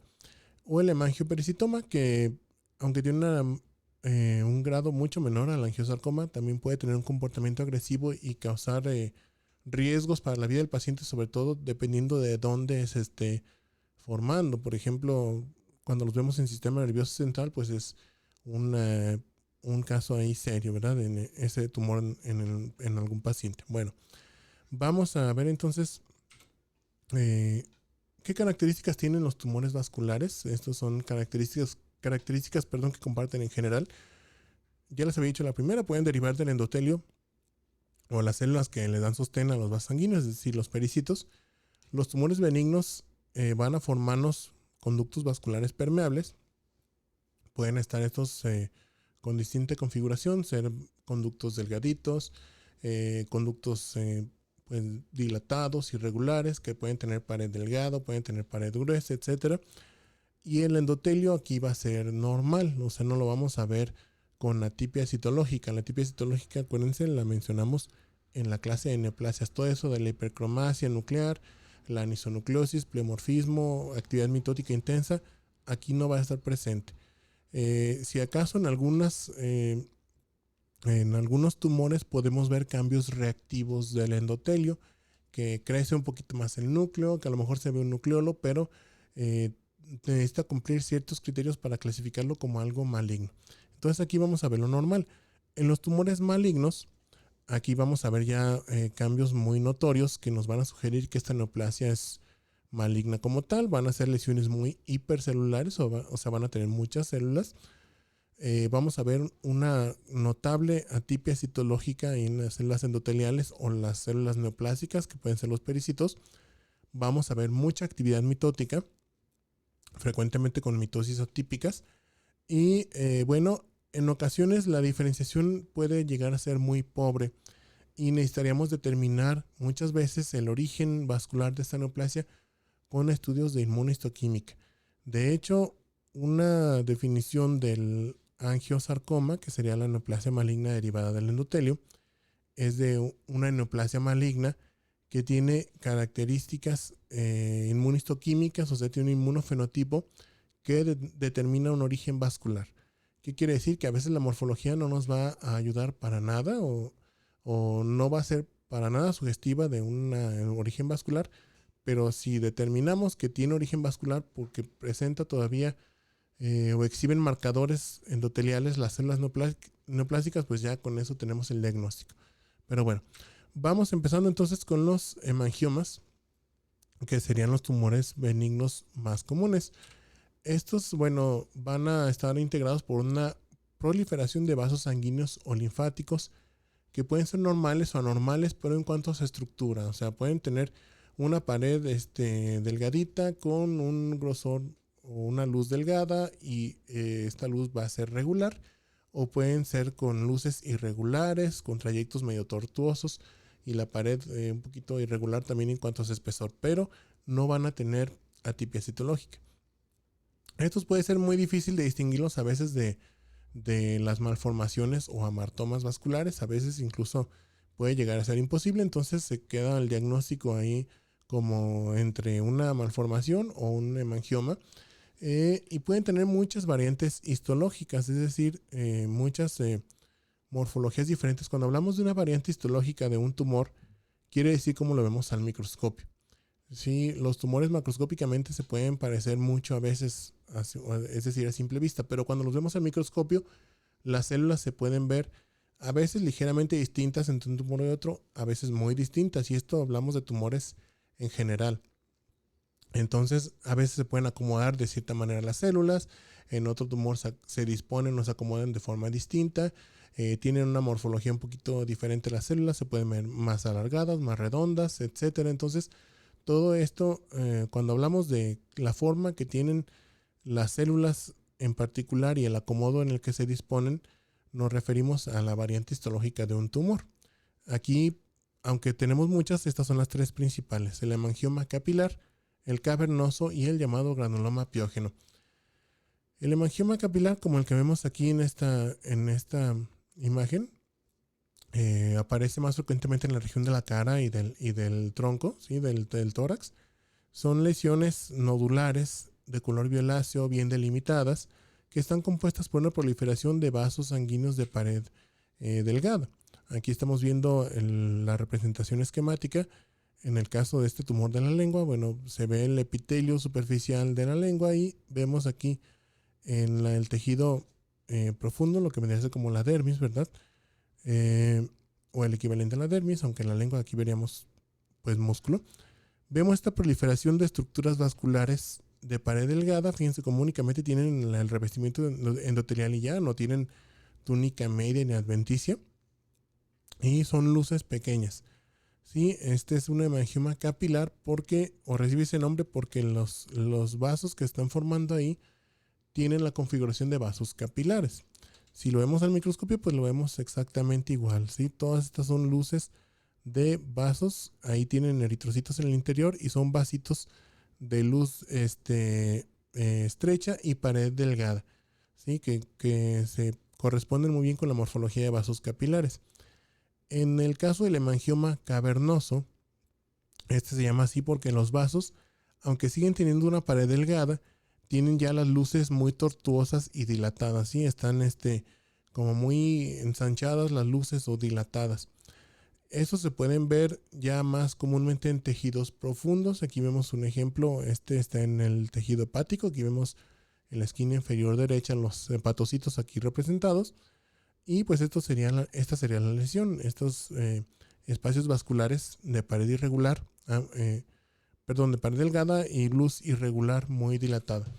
En el microscopio los vemos igual que como se ven en el esquema, se ven las luces vasculares irregulares, así tortuosas, dilatadas, pero la pared de los vasos está delgadita. Esto de aquí no hay que confundirlo con la pared, todo este septo más grueso es tejido fibroconectivo, la pared está únicamente formada por células endoteliales, y el endotelio se sigue viendo pues normal. Aquí podemos ver en este primer ejemplo, se ve más fácil porque estamos a mayor aumento. Aquí le estoy señalando en la parte central, un poquito hacia arriba, una célula endotelial. Esta es la luz del vaso sanguíneo, ahí vemos eritrocitos, y esta es una célula endotelial. Acuérdense que la célula endotelial tiene forma como de un huevo estrellado, ¿verdad? El plano, el citoplasma y el núcleo en medio, o más o menos dispuesto de forma central, formando como una pequeña sobreelevación. Sí, aquí lo estamos viendo de perfil, es el núcleo y el citoplasma pues alrededor formando la luz de este vaso. Aquí en este tumor pues también vemos, aunque estamos aquí más lejos, podemos ver esas pequeñas jorobitas en la pared que son los núcleos de las células endoteliales y lo demás es citoplasma aplanado. El tercer caso más común de angiomas sería el llamado granuloma piógeno o también llamado ahorita angioma capilar lobular. Granuloma piógeno, bueno, se le puso ese nombre porque formaba una masa nodular ahí parecidos a los granulomas. Aparte por ese aspecto que tiene granular y rojizo como el tejido de granulación que ya vimos en la reparación de los tejidos y se creía que estaba asociado a infecciones y por eso de piógeno, porque vamos a ver frecuentemente infiltrado inflamatoria adentro. Ya con el tiempo y con el estudio pues histológico de esta lesión se reclasificó como un hemangioma, no como un granuloma, ¿sí? Y menos pues estrictamente asociado a infecciones. Se puede sobreinfectar, pero eso es aparte, ¿sí? Vemos aquí cómo está compuesta esta lesión por muchos vasos de calibre pequeño y pared delgada, aunque aquí los estamos viendo más lejos para notar esto de que forman lóbulos, por eso esa denominación de hemangioma capilar lobular. Aquí se está formando, por ejemplo, un lóbulo, esto de aquí. Aquí se está formando otro lóbulo.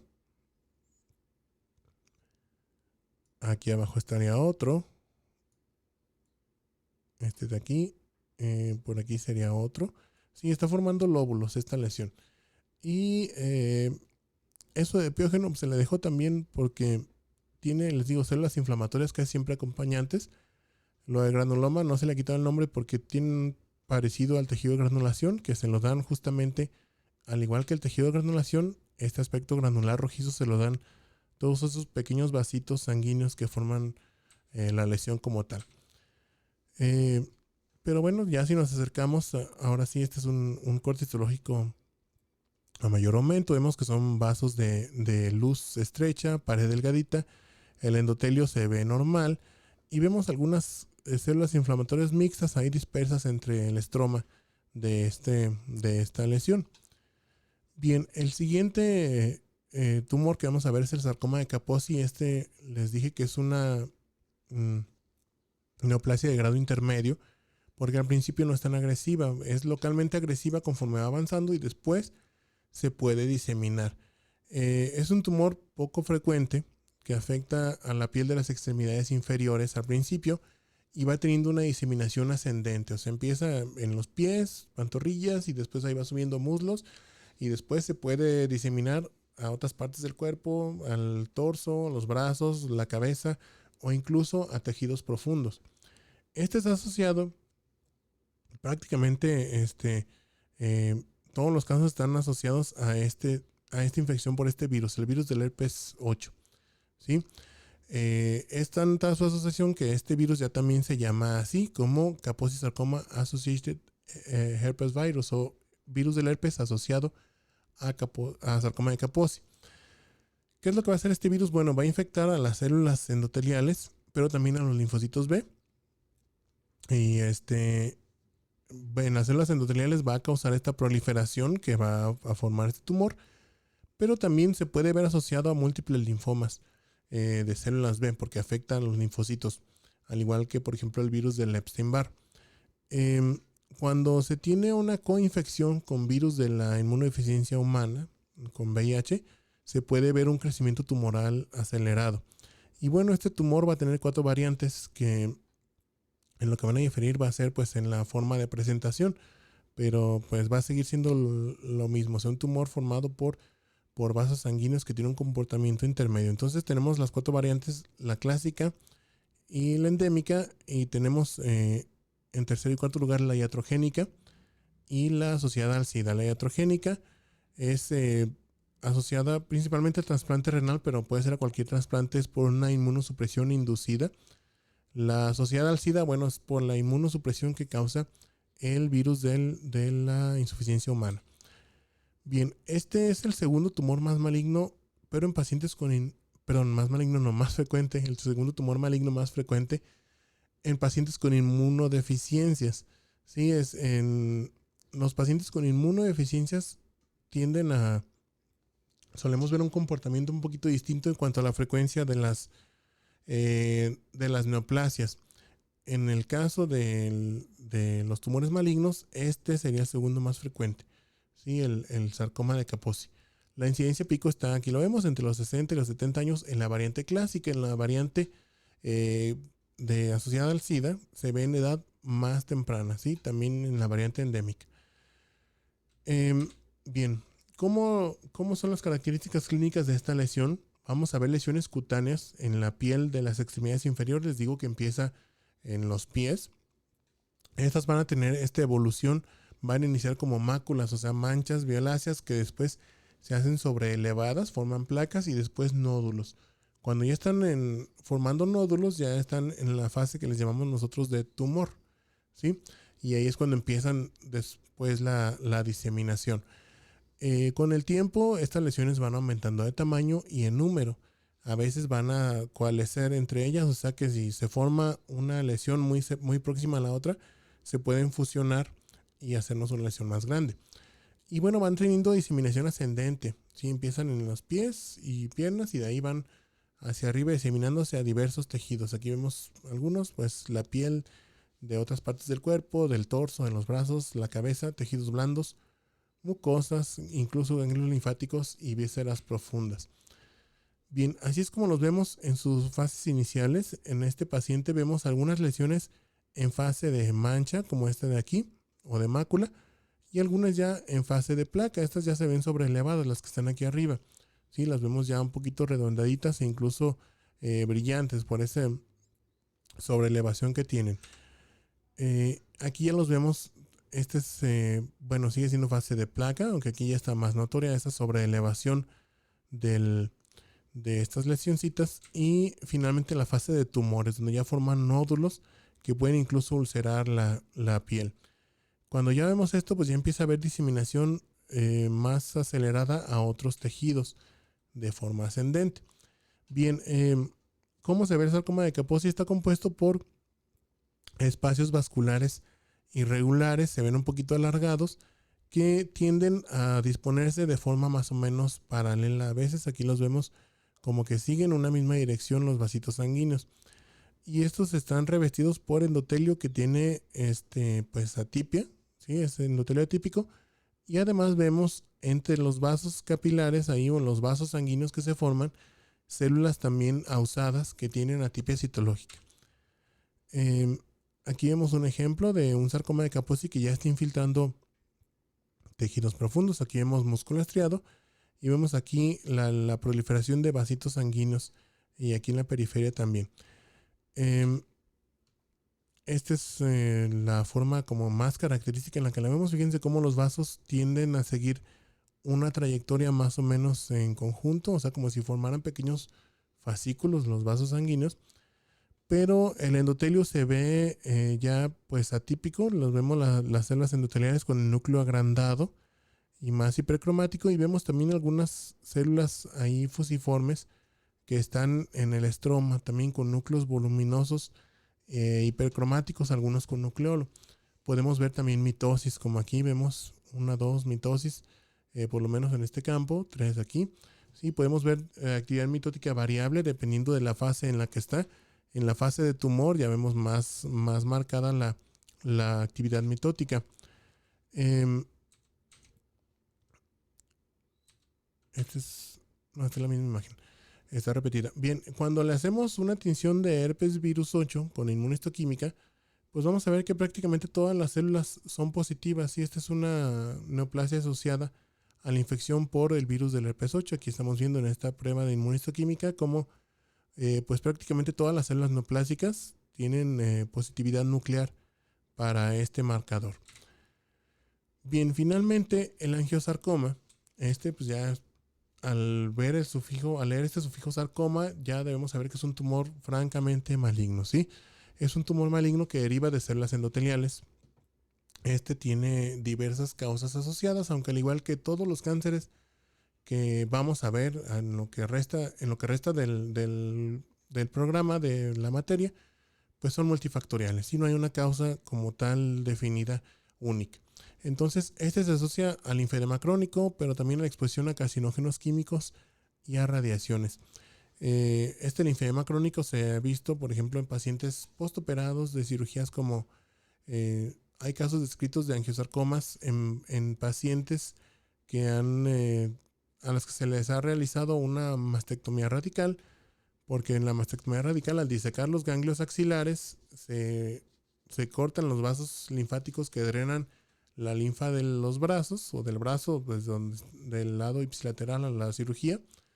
Entonces se va a producir linfedema en ese brazo mientras se recanalizan los vasos linfáticos. Este linfedema pues causa dilatación de los vasos linfáticos. Esto puede causar, o se cree que causa una inflamación de ese vaso linfático que puede favorecer el desarrollo de este tumor.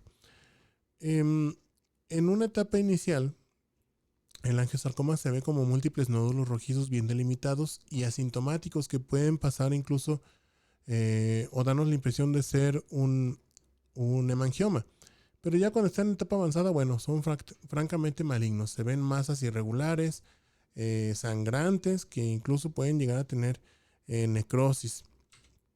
Ya en el estudio del microscopio vamos a ver espacios vasculares que están irregulares, o sea, la luz está tortuosa, está irregular en cuanto a su grosor y están revestidos por células endoteliales atípicas, ¿sí? Que van a tener principalmente anisonucleosis, presencia de nucleolos. Podemos ver también que las células, sobre todo cuando están ya sueltitas ahí en el estroma, forman lúmenes intracitoplasmáticos y van a tener atrapamiento de glóbulos rojos. Ahorita vamos a ver una imagen de esto para que me entiendan mejor. Se pueden ver células gigantes tumorales. Hay una actividad mitótica muy intensa. Vamos a encontrar muchas mitosis y necrosis frecuente. Y en este tumor, bueno, a veces la morfología no nos va a ayudar mucho porque tiene una morfología muy variable o tiende a mostrar una pobre diferenciación. Entonces, aquí vamos a necesitar de marcadores de inmunistoquímica. Aquí vemos los principales, el CD31, CD34 y FLI1, que son marcadores de células endoteliales, además de la trombomodulina o la proteína asociada al factor 8, que se ven en las células endoteliales normales. Entonces, si las células tumorales expresan alguno de estos marcadores, las podemos clasificar como células de origen vascular y pues con eso ya tener el diagnóstico de angiosarcoma. Este caso es de un paciente con angiosarcoma en etapa temprana. Fíjense cómo las lesiones se parecen mucho a las del hemangioma, pero aquí ya las vemos múltiples y es lo que nos llama la atención, ¿verdad? Vemos lesiones nodulares aparentemente bien delimitadas, aunque el borde se ve un poquito difuso. En esta pues no se nota bien la delimitación de la lesión, pero son lesiones múltiples, violáceas, que eso nos orienta que tienen un origen vascular. Pero ya en etapas avanzadas, como en el caso de este señor, bueno, son tumores ya francamente malignos. Este se ve muy carnoso, de un color como gris o rosa, con zonas de hemorragia y de necrosis que se ven en estas áreas de hundimiento de la superficie del tumor. Estos angiosarcomas pues pueden aparecer prácticamente en cualquier tejido. Sí, como en todos lados tenemos vasos sanguíneos, en cualquier tejido se han reportado. Este es un caso de un tumor ovárico. Esta paciente, bueno, se le retiró el ovario porque tenía múltiples quistes, ¿sí? Un tumor quístico del ovario que resultó ser un cistoadenoma, sí es un tumor benigno, pero en el reporte de este caso, bueno, se menciona que el ovario tenía estas zonas sólidas con cambios en la coloración. Acuérdense, eso de cambios de coloración ya es como que sugestivo de algo maligno, con zonas de hemorragia. Entonces se hicieron, pues aquí estudio al microscopio de estas zonas y resultó ser un angiosarcoma del ovario. Este otro, bueno, aquí vemos el corte histológico de la lesión anterior. Vemos los espacios vasculares revestidos por este endotelio atípico. Si se fijan, vamos a marcar aquí para que puedan hacer la comparación en color rojo. Este es un vasito normal. Sí, aquí está en la parte central inferior un vaso sanguíneo normal Y pues con un circulito aquí les voy a delimitar una célula endotelial. Fíjense cómo se sigue viendo aplanada y el núcleo también alargado y un poquito aplanadito. Vamos a usar otro color. En color verde vamos a marcar un vaso neoplásico. Para que hagan la comparación, bueno, ese se viene hasta acá, se ramifica. Acuérdense que estos tienen una luz irregular y tortuosa. Todo ese es el vaso neoplásico. Para empezar, la luz ya la vemos toda irregular, ¿sí? Tortuosa, ramificada. Pero las células endoteliales, dejen, encuentro mi cursor, ya. Las células endoteliales, fíjense cómo están muy prominentes. Aquí está una célula endotelial. Tiene el núcleo muy voluminoso, está hipercromático. Y las vemos que están, les marqué esa intencionadamente, aquí está otra. Las células endoteliales están como que protruyendo o sobresalen de la pared de ese vaso, ¿sí? De la superficie. Tienen un patrón de crecimiento que en nuestros libros le llaman patrón hobnail o tachuela. Sí, como esas tachuelitas que se utilizan para decorar algunas prendas de ropa o de calzados y que tienen una cabeza redondita más o menos como esto y brillantes y cromadas. Así se ven como tachuelitas o pequeñas tachuelas estas células endoteliales. Aparte, pueden tener los llamados pseudolúmenes. Ahorita los vamos a señalar uno. Este es otro ejemplo de un angiosarcoma donde vemos los espacios vasculares irregulares y estas células endoteliales muy atípicas, ¿verdad? Con el núcleo agrandado, hipercromasia nuclear, la cromatina irregular, así granular, gruesa. ¿Y dónde? Déjame ver dónde estaban lo de las pseudolúmenes. Aquí ya. Eso de los pseudolúmenes que forman quiere decir que adentro del citoplasma de la célula neoplástica se forma un pequeño espacio, como si fuera la luz de un vaso sanguíneo. Y a veces por ahí pueden transitar los eritrocitos. Aquí, aunque hay varias, esta es la que se ve más, como que más fácil. Esta es una célula neoplásica. Y fíjense bien cómo aquí en la parte central está atrapado un eritrocito que está circulando a través de esa célula neoplásica. Así se formó un pseudolumen en esa célula y por ahí están circulando los eritrocitos. Bien, este último caso es de una glándula tiroides. Todo esto de aquí es tejido tiroideo, son folículos tiroideos. Los vemos de diferente tamaño, con el material coloide en el interior. Este tumor se creía, este es de un reporte de un caso, se creía que era un tumor del derivado del parénquima tiroideo. Se estaba formando un nódulo en el lóbulo izquierdo de la tiroides de este paciente. Aquí vemos una vista panorámica, está la división entre el parénquima tiroideo y el nódulo tumoral, ¿sí? Lo que está abajo de esta línea es el tumor, arriba está el parénquima tiroideo. Entonces, en el estudio del microscopio se vio que esta lesión era una lesión sólida compuesta por múltiples vasos sanguíneos irregulares que estaban revestidos por ese endotelio atípico con pues hipercromasia, anisonucleosis, nucleolos muy prominentes, muchas mitosis. Y miren, aquí vemos, esto se ve mucho mejor, otra célula que está formando un pseudolumen. Sí, ahí vemos este espacio es el pseudolumen y adentro está un eritrocito ahí medio plegado que está circulando. Sí, entonces esto se sospechó de un angiosarcoma que se hizo, bueno, se utilizaron tinciones de inmunistoquímica. Este es el CD34 y pues estaba positivo en todas estas células neoplásicas. Entonces con eso se hizo el diagnóstico de este tumor, sí, de un angiosarcoma. Bueno, con esto terminamos este capítulo de patología vascular. No sé si haya quedado alguna duda en lo que vimos ahorita en la segunda parte de tumores o en la primera sección de la clase. Todo bien, profe. De acuerdo. Bueno, pues si no hay más preguntas sobre el tema, entonces Muchas gracias a todos los que se pudieron conectar a la clase de hoy. En la próxima sesión vamos a hablar sobre el tema de patología pulmonar. Cuídense mucho, disfruten su fin de semana y nos vemos aquí en la próxima clase. Hasta luego. Gracias, profe. Gracias, profe. Gracias. Gracias, doctor.